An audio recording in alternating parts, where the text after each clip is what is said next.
Friends, sambar பண்ணுறதுக்கு first 1 cup தூர் டால் எடுத்து நான் மஞ்சள் பொடி போட்டு அதை ஒரு விசிலுக்கு குக் பண்ணி எடுத்துக்கிறேன். அப்புறமா வெஜிடபிள் நம்ம கட் பண்ணிக்கலாம்.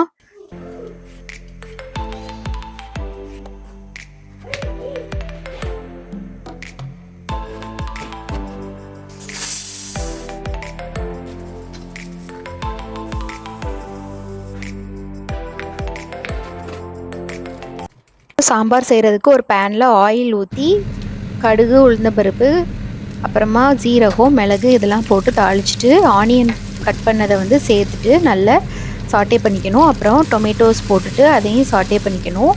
அப்புறமா கொஞ்சமாக உப்பு போட்டுட்டு மூடி வச்சுட்டேன்.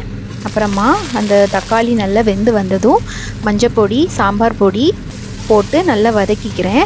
அப்புறமா நான் கட் பண்ணி வச்சுருந்த வெஜிடபிள்ஸை நல்லா க்ளீன் பண்ணிவிட்டு அதில் ஆட் பண்ணிக்கிறேன். அப்புறமா தண்ணி ஊற்றி மூடி போட்டு ஒரு 10 மினிட்ஸ் குக் பண்ணிக்கிறேன். காய் நல்லா வெந்ததும் சைடில் புளியை கரைச்சி இந்த சாம்பார் கூடவே நான் சேர்த்துக்கிறேன். புளியை சேர்த்ததுக்கப்புறமா அதை நல்லா வதக்கி விட்டுக்கிறேன். அப்புறமா நான் பருப்பை அதில் ஆட் பண்ணிக்கிறேன். பருப்பை நல்லா ஆட் பண்ணிவிட்டு அது கொஞ்சம் திக்காக இருந்தது, தண்ணி ஊற்றிக்கிறேன். கடைசியாக கொத்தமல்லி போட்டு இறக்கிடலாம். இன்னொரு வீடியோவில் பார்க்கலாம். பாய், டேக் கேர்.